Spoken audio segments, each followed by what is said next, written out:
trust. It's midnight. The house is dark. Quiet. Mother and Lily have been in bed for an hour. I watch Year 7, Jenna Fox. It's the only disc I've watched more than once. This is my 4th time. 7-year-old Jenna leads Father through the house. He has a blindfold on. Lily must be filming. Glimpses of Mother smiling and following along, giggles from Jenna, and hollow protests from Father punctuate the journey. "Where are you taking me, Jenna?" "You can't ask, Daddy," Jenna wails. "The moon?" "Daddy!" "The Mayflower?" I watch Father being pulled, pushed, and turned. He trusts me as I lead him from room to room and down hallways. Step up, step down. He exaggerates his movements, lifting his feet like he's stepping onto a stage. But he trusts me. He trusts 7-year-old Jenna. What did I do to make that change? They reach the kitchen doorway. A large, lopsided blue cake is on the kitchen table, candles already burned halfway down during the long, blindfolded walk. The icing sags and bunches out on one side, like a slow-moving glacier, bringing tipping candles along with it.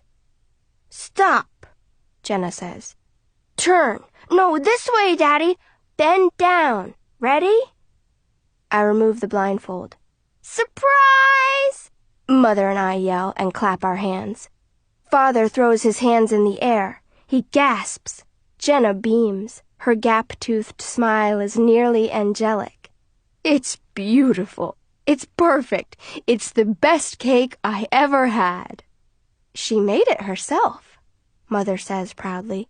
"We doubled the batch because she wanted it big." Mother and Father share a glance, a brief look that flies over Jenna's bouncing head.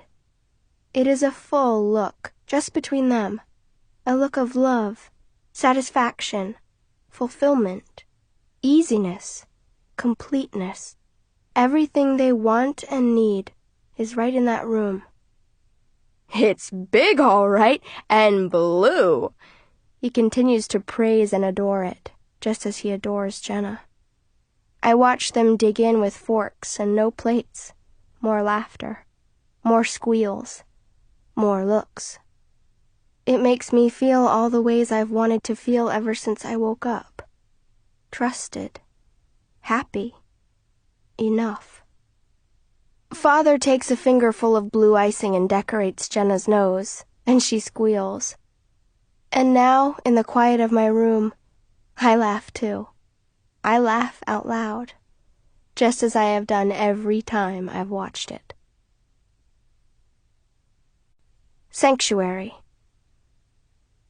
The church is empty. No priests. No Lily. Not even sweet singing voices to stir the air. The sanctuary is in the shape of a cross. I stand in the crosshairs, feeling like an imposter, waiting to be found at any moment and ushered out. Sanctuary. I weigh the meanings. A holy place. Refuge. A place of forgiveness. Rows of candles flicker either side of me in the smaller arms of the church. I step forward, my clumsy feet scuffing the floor, echoing across the stillness. Souls, if there is such a thing, are nourished and mended here. In case of error, they can't be uploaded like the whole Boston curriculum. There are no spares in case one is lost. Souls are given only once. I walk up the 3 steps to the altar and step over the small railing that separates the masses from all that is sacred. I am trespassing, but I can't stop. I wait to feel something different. But who knows what a soul feels like? I dare to step closer, violating the holy space that surrounds me. I rest my hands on the altar, feeling the linen cloth only meant for a priest's fingers. History. I can feel it in the threads. I close my eyes, searching for my own history, the intangible bits that will tell me if what I am is enough. A voice booms. "You shouldn't be up there." My eyes fly open and I turn around. Just as quickly, I turn back, carefully placing my hands on the altar, willing them not to tremble. I ignore the warning and the footsteps getting closer. Still can't talk to the dickhead, Oh, God. I have to say something. That's not a word you should be using in church, I answer. I hear him getting closer, his footsteps softening as he walks up the steps. Then I guess we both have one mark against us. You walking where you shouldn't, and me saying a bad word. I hear a few more steps and his shoe banging the railing as he steps over it. I turn around and face him. 2. What? I only have one mark against me. You have 2. You also stepped over the railing. His face contorts to an unflattering mix of frustration and anger. You are so... But just as quickly, his scowl is gone, and the sharpness vanishes. His soft brown eyes stare into mine for a second or 2, or 3. Jenna, he sighs. I don't want to argue. I just came looking for you. You were supposed to meet me over an hour ago, down at the lavanderia. If you don't want to work on the project with me anymore, Father Rico has someone else who... No, I say. He walks closer, an arm's length from me. No, you don't want to work with me? I can't answer. What I should say and what I want to say are 2 different things. Have I always been this mixed up? Ethan grabs my arms. Jenna, you have to talk to me. I need to... I want to keep working with you, Ethan, but... He bends over and kisses me. And I kiss him back. We are kissing on the altar. We are passionately kissing on the altar of the church in front of all the sainted statues. How many marks against us is that? I push him away. This isn't right, I say. Listen, I know I've done some things in the past. Ethan, this isn't about you. Things have changed. It's me. There are things... Tell me, he says. I look into his eyes. They call them windows to the soul. I think I can see Ethan's. What does he see when he looks into mine? I look away and see more eyes. The statues of the saints watching us from their niches. Joseph, Mary, St. Francis. Their gazes split me wide. You mustn't tell. For all our sakes. Especially yours. You mustn't say anything to anyone. Not here, I tell him. Let's go outside. Telling. Like the church, the cemetery is empty, but here there are no corners or shadows to hide listening ears, just the dead. They may hear, but they can't tell and never will. They are one step past the dark place. I haven't even told my parents about that. How can I tell Ethan? We walk on the grass, stepping over and around the tarnished markers that remember lives and moments in time. Where we are going, I don't know. It doesn't seem to be the place that is important, but the steps in between. Ethan finally stops at a dark, moldy niche, holding a statue of a watchful saint that is streaked with years of weather and grime. This must be the place of telling. My head hurts. It's the first time I've felt this kind of pain, almost like a headache. Are my biochips punishing me for trying to reveal the truth? Maybe I'm programmed never to admit anything. Maybe I'm self-destructing even as I stand here. I wince and drop my head into my hands, rubbing my temples. Never mind, Jenna, you don't have to tell me, Ethan says. I press my temples, trying to sort it out. I need to, I say. I have to tell someone. It is odd. The sun is shining. The grass is a brilliant green. The cemetery is almost festive, with colorful flowers dotting the neatly trimmed graves. It is a shocking contrast to the ugly truth I'm about to reveal to Ethan. I lay my hands out, palms up, toward him. Take my hands, I say. He does. He squeezes them. I wonder at the feelings it sends up my arms, through my brain, through all that is salvaged and new. I wonder at what is real and what is replicated, the braiding of genuine and fake. I wonder at the miracle Father has fashioned. It's not real, Ethan, I tell him. His brows draw together and he shakes his head. The accident, I tell him. I lost my hands in the accident. These are created, like prosthetics. He gently turns my hands and examines them, as though he doesn't believe me. They're beautiful, he says. He doesn't let go. He caresses them. Can you feel this? I nod. I feel every callus and crease of his fingers. I feel touch in ways I never did before. Velvety, fluid, and when I concentrate, I can almost feel his skin as my own. I sigh. This isn't all, Ethan. There's more. Like? My arms? My legs? I watch his eyes. I look for the slightest bit of revulsion, but none is there. Yet. Nearly everything, I blurt out. His eyes are steady. Enough that I'm illegal. Very illegal. According to the point schedule Alice told me about, I could be illegal 5 times over. His eyes falter, and I feel everything in me cave. I pull my hands loose. So that's why my grandmother doesn't want me to see you. She's trying to spare you, not me. By her own words, she doesn't know what to make of me. Neither do I, except that I'm some kind of freakish monster. Ethan walks away. He comes back, his hands jammed into his pockets.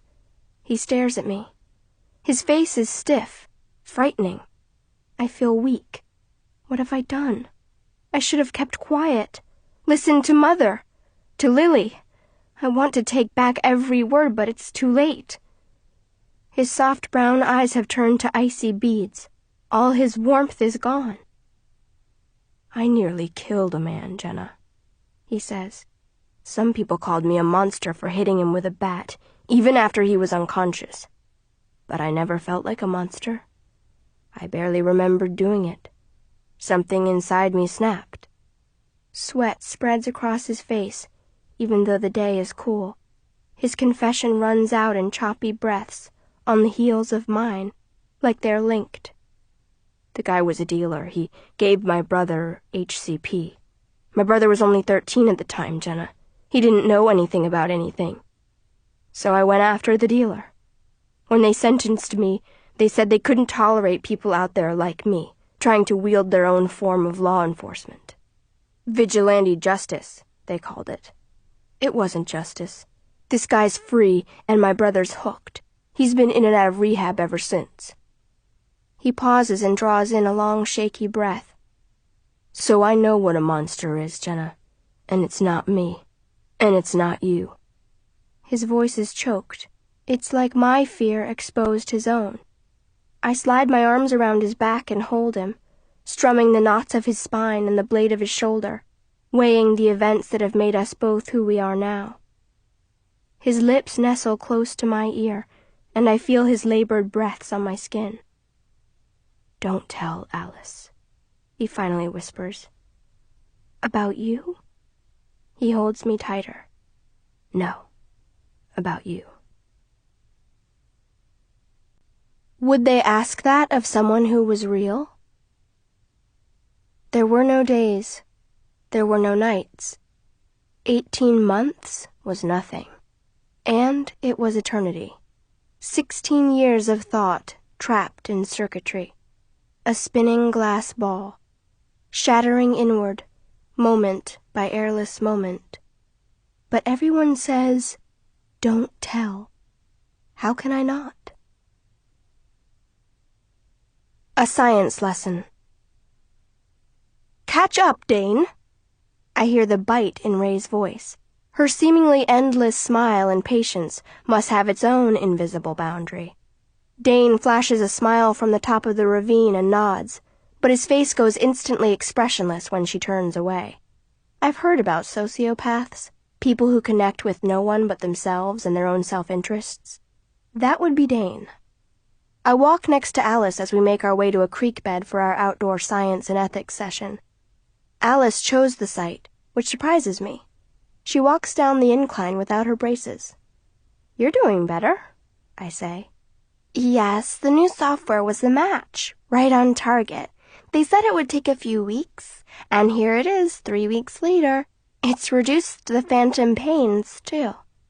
That's wonderful, she shrugs. Not the real thing, though. It never will be. It's a patch, that's all. You're bitter? She stops to rest and smiles at me. I think of the time she told me, I like you, Jenna. Her face is soft like that right now. Do I seem bitter? She asks. I hope not. Not that there aren't days, but I'm trying to channel that bitterness into determination. Maybe I can make a difference for someone else, that's all.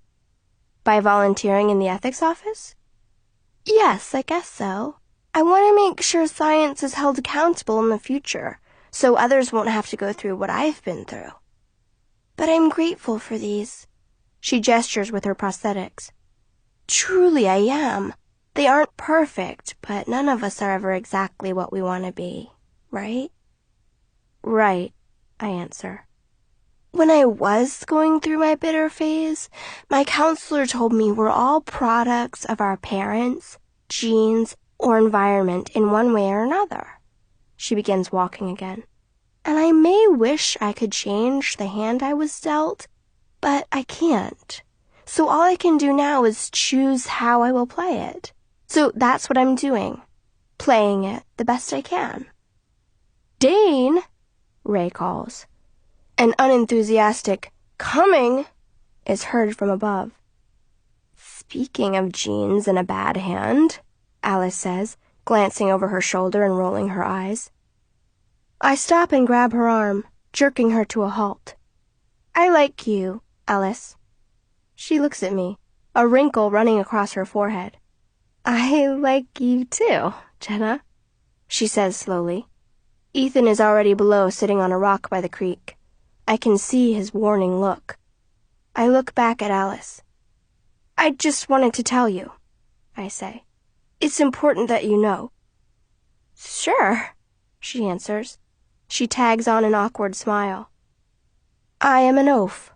My timing is off, but I had to get it out. Some things you have to tell, no matter how stupid they may sound. Some things you can't save for later. There might not be a later. We arrive at the creek in the scattering of boulders that will be our classroom.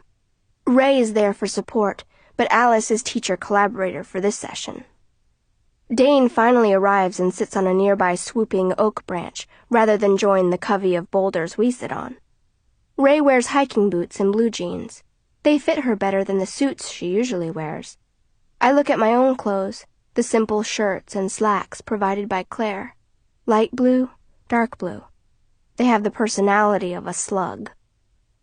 You can hear from there, Dane? Ray asks. Perfectly, he answers, then adds his trademark soulless smile. Alice begins her discussion with some review of the manipulation of the Bt bacterium to create pest-resistant crops and the introduction of transgenic animals into the food supply decades ago. Of course, at the time, all of these breakthroughs seemed like a good thing, especially from an economics standpoint. We had to hike all the way down here to hear this, Dane groans. What's the matter? Had to break a sweat? Gabriel shoots back. I'm surprised. Gabriel avoids confrontation. Maybe, like Ray, he has a boundary too, and it's been crossed too many times. Dane stares at Gabriel but doesn't respond. No expression on his mouth or in his eyes. A dead look. It's more disturbing than a glare. It's impossible to know what he's thinking. I know you have the patience of a rapidly decomposing turd, Dane, but I will get to my reason for meeting here. Not that I need one. Sunshine is plenty for most people. Alice adjusts her position on a rock, unaware of how much satisfaction she has brought to Ethan and Gabriel, maybe even Ray. Before the FSEB stepped in to regulate science labs, bioengineered plants and transgenic animals were being introduced into the food chain at the rate of dozens of species a year. Since these pose no direct health concern to humans, the FDA was approving these introductions at an alarming pace. But I know where she's going. I shouldn't interrupt, but my mouth is speaking before I can decide not to. But no one looked at the effects of these new species intermingling with native populations? That's the danger, isn't it? Exactly, she answers. They didn't even consider the possibility. That's why regulation is key. To make sure we don't produce any lab monsters, I offer. Ones that might get out in the world and taint the original species, is that what you mean? Ethan stands and leaps to an adjacent rock to get my attention. He wants me to shut up. Do Alice and my secret frighten him that much? Well, Jenna, she answers, I'm not sure taint is quite the right word. It's more like making sure native populations aren't put at risk. It's already too late for so many species, which is why the work of the Federal Science Ethics Board is so... Ethan leaps to another rock, his hands flying over his head at the same time. But that's the sticking point, isn't it, Alice? Even the FSEB has its share of scandal, payoffs, conflict of interests, sleeping with... Ethan, what federal agency doesn't have its problems? All the things you're mentioning were early in its history. Ray watches intently. She seems gratified that a simple science lesson has turned unexpectedly passionate. Besides, Alice continues, those issues have been worked out, and now, without their careful monitoring, who knows what labs would be unleashing on the world? I stand. Probably a lot of illegal things, I say. Freakish things. I walk toward Alice. Dangerous things. The freakish me, my delivery, my timing, everything about me, off. Different. Unleashed. Right, Alice says. She stares at me, quiet, wondering at my opinion, or my awkward stance, or the fact that I'm only an arm's length away, meeting her stare. Her mind is racing. What is wrong with Jenna Fox? Something is different. She senses it. I can see it in every eyelash, every contraction of her pupil. She is searching, trying to fill the gaps between her own synapses. Am I really that different from her? Time is suspended. I can feel the breath of Ethan, Ray, and Gabriel held between us. Why are we here? Dane's voice cuts through. Alice turns to face Dane. She spits her words out at him. A short 40 years ago, you hopeless moron, you would have been underwater. Look at the top of this ravine. This was once a river. In just 40 short years, thanks to transgenic intervention and its domino effects, this tributary has become a mostly dry creek bed. So that's why we're here. Dane, end of lesson. I look at the sparse trickle. I look at the dry boulders. I look at what science has done. To me, to the ravine, and finally, to Alice. Yes, end of lesson. Red. My fingers brush along the hangers in my closet. First my shirts, then my pants, all varying shades of blue. Sturdy, neat, functional, none with a fraction of the flair that I saw in Ray's clothes. These have no personality at all. Even Gabriel, who wants to fade into the background more than any of us, looks like a strutting peacock compared to me. Yesterday, when we climbed back out of the ravine, Dane and Gabriel were the last ones out. No one saw what happened. Dane claimed he lost his footing, but it was Gabriel who went down. His shirt was nearly ripped off his back. Back in the car, Gabriel fumed. He knew it wasn't an accident, but all he said was, "This was my favorite shirt." My favorite shirt. It struck me then. I don't have a favorite shirt. And now, suddenly, it seems so very important. I pull out 2 shirts and compare them. There's no reason to like one more than the other. They almost look like lab attire. The only thing I like is The color. A memory catches me.